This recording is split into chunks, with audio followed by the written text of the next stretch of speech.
오늘 말씀의 제목은 하늘나라의 청첩장이라는 제목으로 하나님 말씀 함께 나누도록 하겠습니다. 여러분, 우리 기독교인들, 크리스찬, 예수의 사람은 가지고 있는 역사관이 틀리죠. 창조, 타락, 구속, 회복. 그래서 결국에는 끝이 있는 역사관을 가지고 있습니다. 창조, 하나님께서 태초에 천지를 뭐 하셨다? 창조하셨다. 그러나 사람은 하나님과 멀리 떨어져서 교만하여 스스로 성을 만들게 되었고, 스스로 왕이 되려고 노력하고 하나님 없이도 살아갈 수 있는 나라가 되기를 원했던 교만함이 하나님 보시기에 참 안타까웠죠.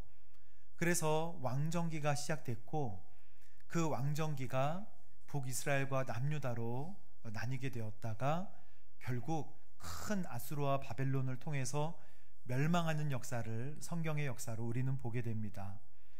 그런데 이 역사 가운데서 주님께서 우리 인간들에게 희망이 없고 소망이 없는 것을 잘 아시고 예수 그리스도를 보내주셔서, 예수님이 오셔서 태어나셔서 부활 승천하시고 지금 다시 오실 때까지가 이제 종말의 역사로 주님께서 저희들에게 허락하신 은혜의 시간인 줄로 믿습니다.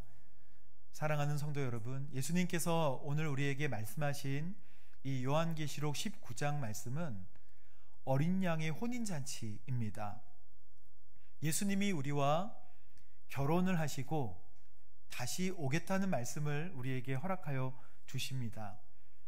여러분, 주님과 결혼했다는 사실, 주님과 연합했다는 사실이 실제적으로 믿겨지시고 또 두근거림이 혹시 있으십니까? 만약에 두근거림이 없었다면 오늘 이 말씀을 통해서 아멘 주 예수여 오시옵소서라고 말씀드리고 주님과 내가 지금 혼인한 관계에 있구나 라고 생각하시길 주님의 이름으로 축복합니다. 요한계시록 19장은 혼인잔치에 대한 내용이지만 이 전 내용은 음녀와 바벨론에 관한 내용입니다. 우리가 지난주에 함께 봤는데 우리 1절 말씀을 우리 함께 읽어보도록 하겠습니다. 시작. 이 일 후에 큰 함성 같은 것을 들었습니다. 그 큰 함성은 말했습니다. 할렐루야, 구원과 영광과 능력이 우리 하나님께 있습니다. 아멘. 이 말씀을 보시면 이 일 후에, 그러니까 19장 1절에 나오는 이 일 후에 어떤 일이 일어났는가? 이전에 17장과 18장에 일어난 일은 음녀와 바벨론에 관한 이야기인데요, 그것은 표로 지난주에 아주 쉽게 봤습니다.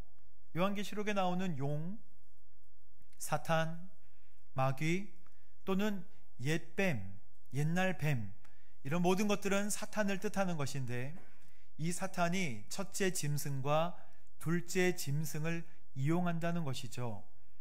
이것은 어렵지 않고 너무 쉽습니다. 만약에 어떤 나라에 음란한 것들이 있다고 하면 그 음란한 것들이 그 나라의 제도가 되어서 사람들을 힘들게 하는 나라로 만들겠죠. 첫째 짐승은 적그리스도, 그 나라의 체제, 정치와 경제나 권세를 뜻하는 것이고, 둘째 짐승은 미혹하는 영입니다. 그래서 요한계시록 우리 중간에 보면 13장부터 이 첫째 짐승과 둘째 짐승의 이야기가 나오면서 성도들을 현혹시킨다라는 말씀이 몇 장에 걸쳐서 나오는 것입니다. 그런데 요한계시록 뒷부분에 가면 결국에 음녀와 바벨론으로 이것을 또 다른 모습으로 설명을 합니다. 바벨론은 멸망할 것 같지 않았던 엄청난 첨단 문명 아니겠습니까? 그리고 음녀는 사람들의 영을 흐리게 하는 것을 뜻합니다. 그래서 마지막 시대에 음녀와 바벨론이 어떻게 될 것이다? 계시록 18장 21절 말씀에 보면 그때 한 강한 천사가 큰 맷돌 같은 것들을 들어서 바다에 던지며 말하기를, 빨간 글씨 읽어볼까요? 시작. 큰 도성 바벨론이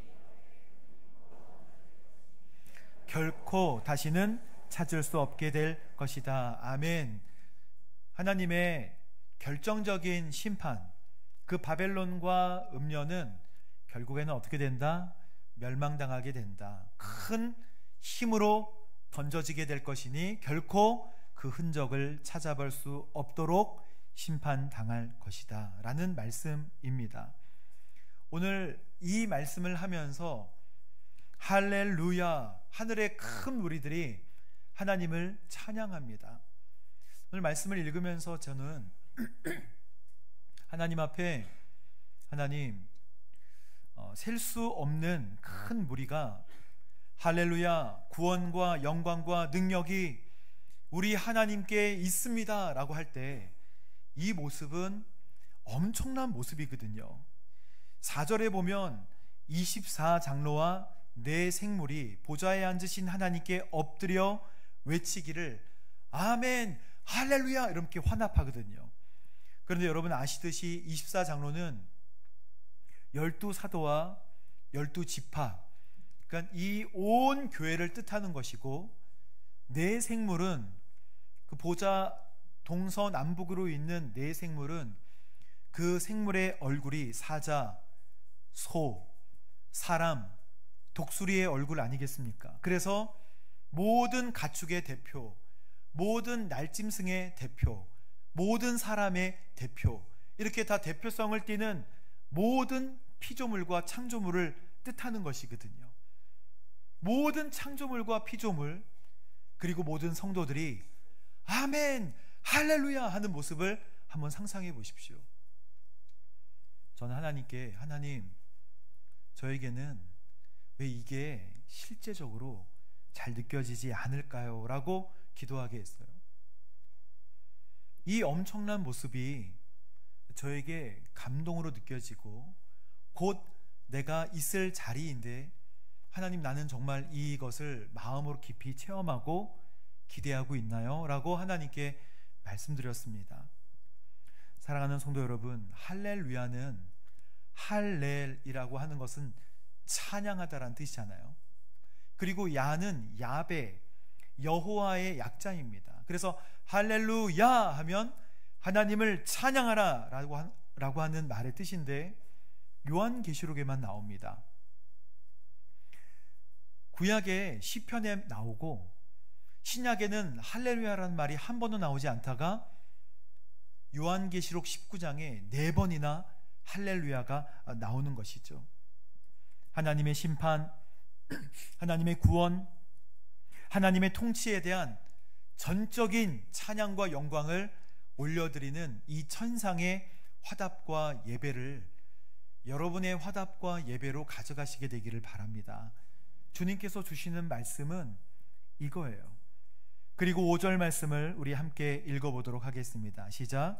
그러자 보좌에서 한 음성이 나서 말했습니다. 모든 종들아,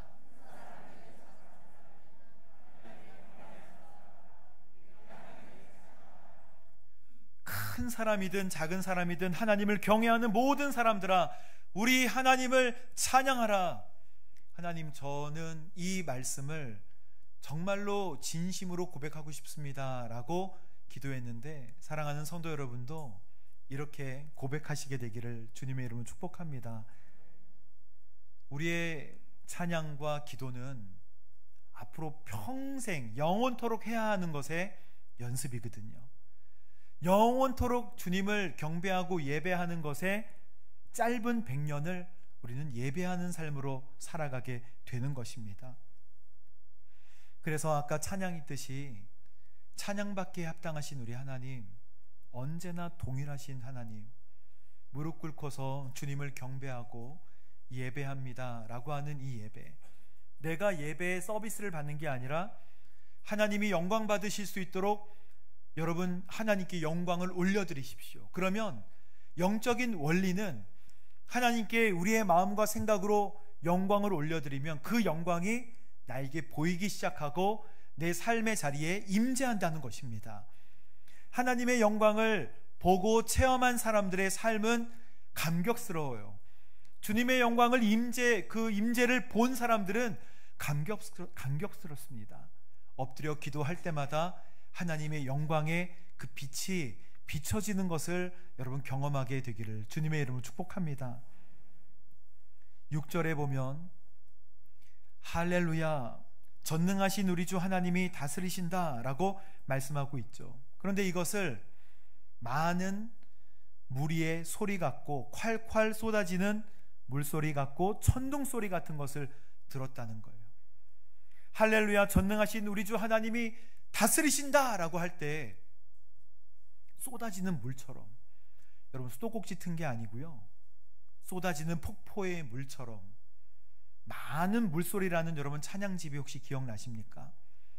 옛날에 복음성가 집 많은 물소리 1.0, 2.0 이렇게 버전업이 되어서 나오는 찬양집들이 있었는데, 그것이 바로 쏟아지는 엄청난 물처럼 하나님을 찬양하는 목소리이다 라고 하는 제목이에요.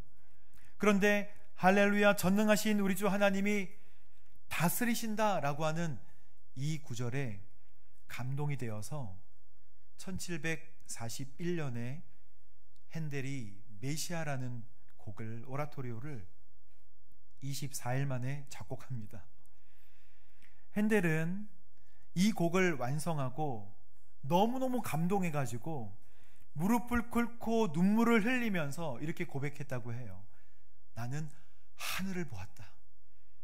자기가 작곡해놓고서도 너무 감동스러워가지고 전능한 주가, 제가 노래를 부르지 못해가지고 주가 다스리신다 할렐루야 하면서 하는 이 반복되는 찬양 있잖아요. 계시록에 기록된 하늘의 찬양을 음악으로 그대로 옮긴 것입니다.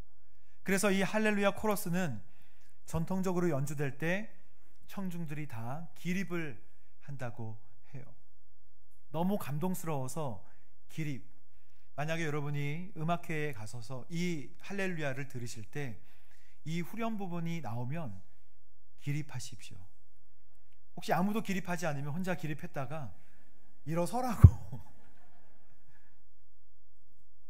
감격과 감동이 있지만 우리의 믿음 생활에는 주님에 대한 감격과 감동이 많은 부분 사라지지 않았습니까? 오늘 주님께서 주신 핵심적인 말씀은요, 이제 나오는데 나는 너와 결혼했다라는 것입니다. 나는 너와 결혼했다. 7절 말씀에 보면 기뻐하고 즐거워하며 하나님께 영광을 올려드리자. 이는 어린 양의 결혼식이 이르렀고 그의 신부가 혼인 준비를 갖추었으며. 여러분, 우리가 찬양 중에 우리 함께 기뻐해 주께 영광 돌리세, 이 찬양 잘 아시죠? 어린 양의 혼인 잔치와 뭐가 준비되었네? 신부가 준비되었네. 그 다음에 이제 춤을 추죠. 할렐루야 이렇게 하는데 그 좀 어색하지만 이게 어색하더라고요. 네, 짝짝쿵짝 이렇게 하는 건데요. 그 찬양이 이 요한계시록 19장 7절 말씀으로 만들어진 찬양 아니겠습니까? 그런데 예수님을 믿는 순간에 우리는 예수님과 연합한 남편과 아내의 관계 속에 있습니다. 그런데 왜 또 결혼을 해야 하는가? 예수님과 우리가 연합하고 주님을 나의 구세주, 나의 하나님으로 영접하는 순간에 주님은 신랑이고 우리는 신부의 영적 연합이 시작된 것인 줄로 믿습니다. 그런데 또 결혼을 하라고, 어린 양의 결혼식이 이르렀다고 생각할 수 있어요. 이것은 유대의 결혼 풍습을 이해하면 쉽습니다. 결혼을 하기 전에 유대인들은 약혼식을 먼저 거행합니다.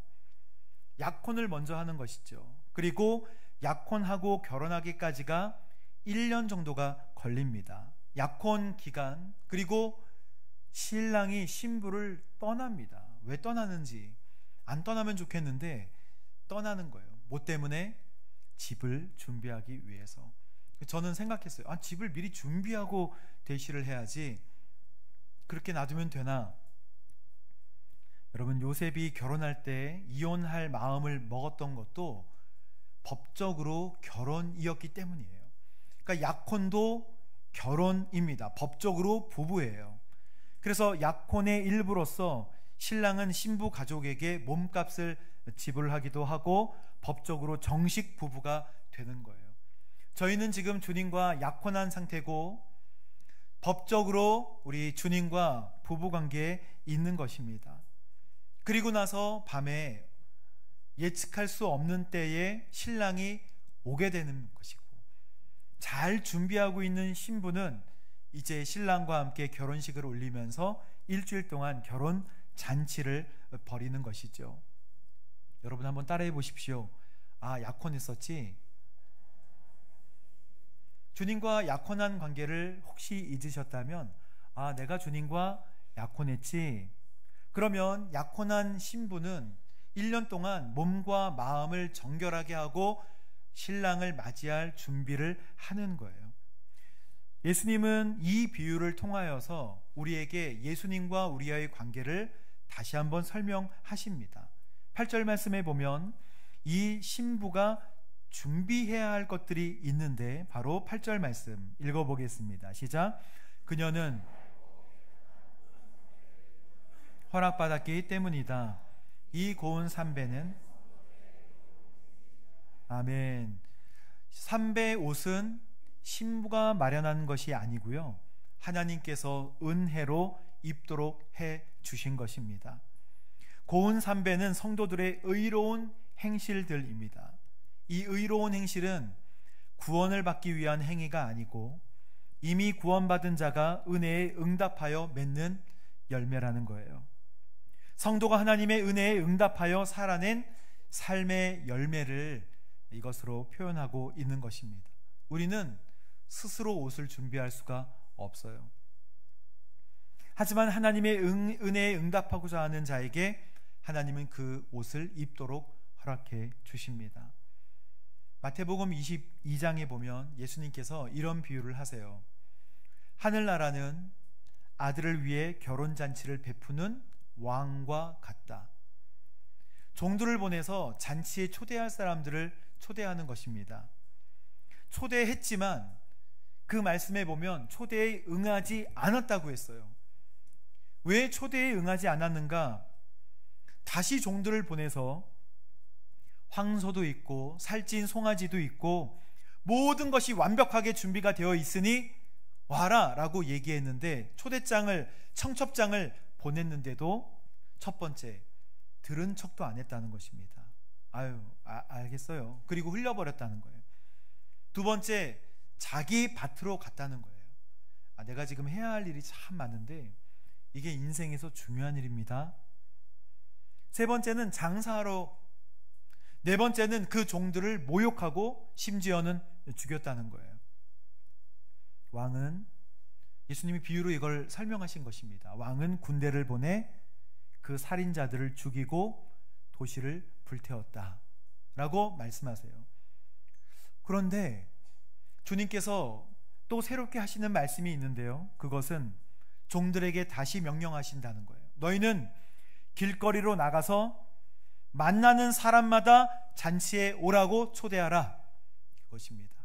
그런데 초대했던 사람들을 살펴보니까 길거리에 나가 악한 사람이나 선한 사람이나 눈에 띄는 대로 사람들을 모아들였다. 그렇게 해서 잔치에 손님으로 가득 차게 됐다는 거예요. 그러면 된 거 아니겠습니까? 그런데 11절 말씀, 22장 11절 말씀을 함께 우리 읽어보도록 하겠습니다. 시작.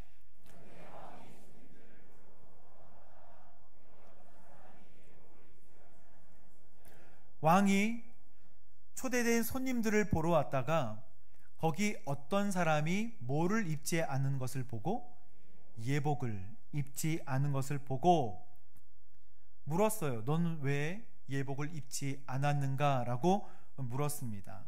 그는 아무 대답도 할 수 없었다는 것이 성경 말씀이에요. 그러니까 아무 대답도 할 수 없었다. 왕의 추궁에, 심판에 아무 변명도 할 수 없었다는 상태를 보여주는 거예요. 그래서 13절 말씀에 이렇게 말씀하십니다. 이 사람의 손과 발을 묶어서 바깥 어두운 곳으로 내쫓으라. 거기서 슬피 울며 이를 갈 것이다. 주님께서는 초대받은 사람은 많지만 누가 없다? 선택받은 자가 없다라고 말씀하십니다. 이것은 우리에게 굉장한 부담감을 주는 말씀이에요. 그래서 이 말씀을 가족과 함께 나눴더니 우리 가족들이 분쟁이 생겼어요. 아니, 예복을 입지 않았다고 쫓아낼 거면 처음부터 초대하지 말든지, 이러면서 아니, 처음부터 초대하지 말지 왜 옷을 입지 않았다는 이유 때문에 주님께서 쫓아내시는가? 여러분, 유대 사회의 특징은요, 결혼식에 초대할 때 옷도 줍니다. 옷을 주는 거예요. 하나님께서는 모든 사람을 초대하신다는 거예요. 종들은 길거리에 나가 악한 사람, 선한 사람, 눈에 띄는 대로 모든 사람들을 모아 드리는 거, 누구도 올 수 있는 조건 없이 하나님의 초청을 받는다는 것입니다. 우리 모두도 초청을 받은 줄로 믿습니다.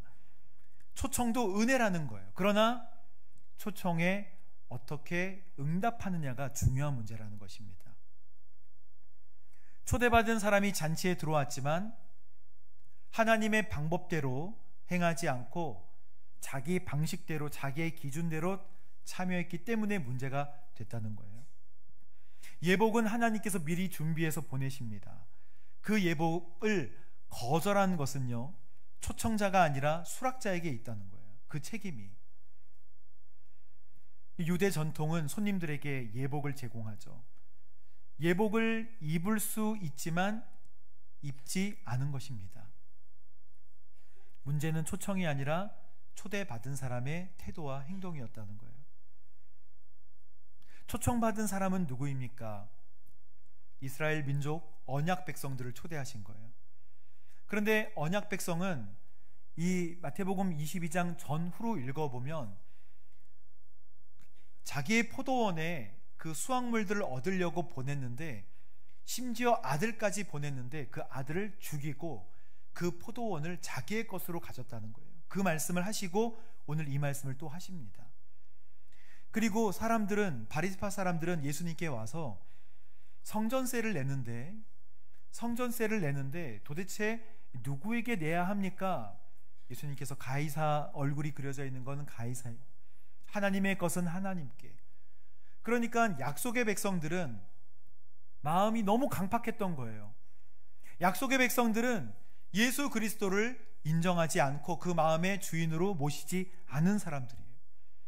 그래서 왕은, 우리 하나님은 그 복음을 모든 사람에게 펼쳐 주십니다. 바로 우리도 복음을 들은 이방인들이죠. 그런데 예복을 입느냐 입지 않느냐는 우리의 몫입니다. 주님께서 예수 그리스도의 십자가의 보혈로 그 예복을 입으라 하실 때 아멘 할렐루야 하면서 예복을 입고 모두가 다 구원으로 들어가게 되는 것은 하나님의 은혜.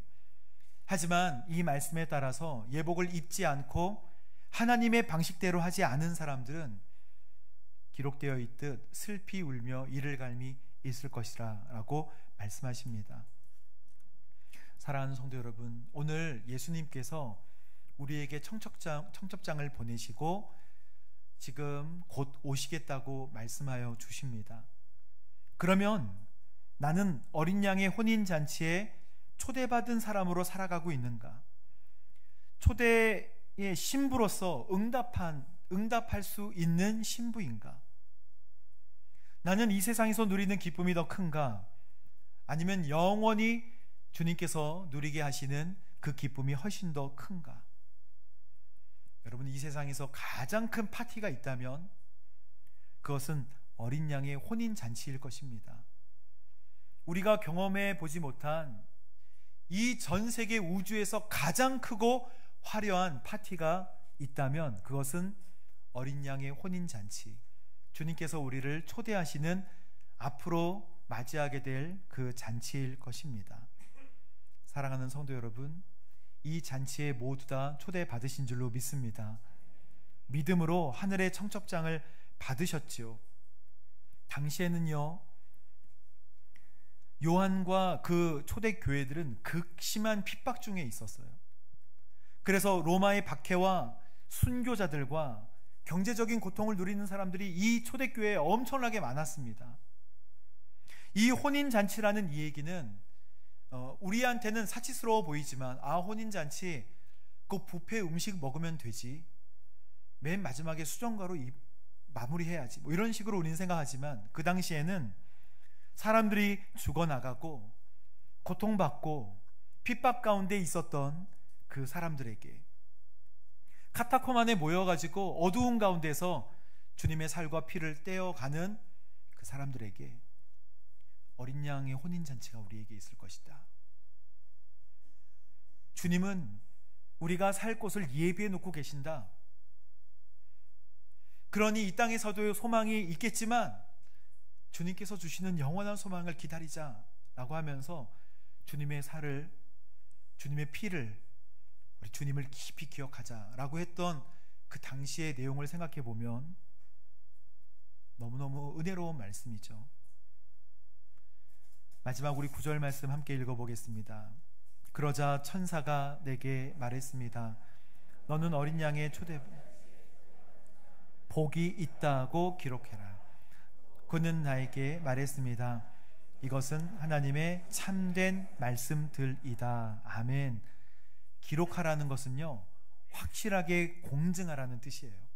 주님께서는 이 어린 양의 혼인잔치를 분명하게 말씀하시고 공증해 주십니다. 성경에서, 구약에서는 복이 하나님을 아는 게 복이에요. 신약에서는 예수 그리스도를 알고 예수 그리스도로 말미암아 구원받은 삶을 살아가는 것이 복입니다. 여러분, 이미 구약과 신약에서 말씀하고 있는 복을 받아 누리신 줄로 믿습니다. 부가적인 복들은 하나님께 구해서 받으십시오. 하지만 복받은 사람이라는 것을 기억하고 주님과 동행하십시오. 주님이 오실 때, 저도 주님이 오실 때 어제 만났던 주님이 오늘 오셨으면 좋겠다고 생각합니다. 어제 말씀으로 교제했던 그 주님이 오늘 오시면, 주님 어제 말씀하셨는데 오늘은 진짜 오셨네요 라고 주님을 맞이하고 싶어요. 여러분, 기름을 준비하지 못해서 허둥대다가 삶의 정리도 제대로 안 된 채 우리 주님을 맞이하는 일이 없도록 도적같이 오신다고 말씀하셨는데요, 매일매일 주님과 깊은 영적 교제를 하시면서 주님께서 주시는 말씀을 뚫어지게 묵상하시고 형광펜으로 치면서 주님 살아계셔서 역사하시는 말씀으로 마음속에 새기십시오. 하나님이 기뻐하시고 내가 곧 올게, 나와 함께 영원히 살자라고 말씀하여 주실 것입니다. 이 말씀 의지하고 우리 함께 이 시간 기도하도록 하겠습니다.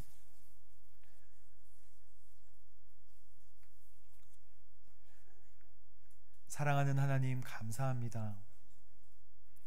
오늘 하늘나라의 청첩장에 관하여 어린 양 되신 예수님이 우리와 혼인하셨고 앞으로 혼인잔치가 벌어질 것을, 이 세상에 가장 큰 혼인잔치가 열리게 될 것을 기대합니다.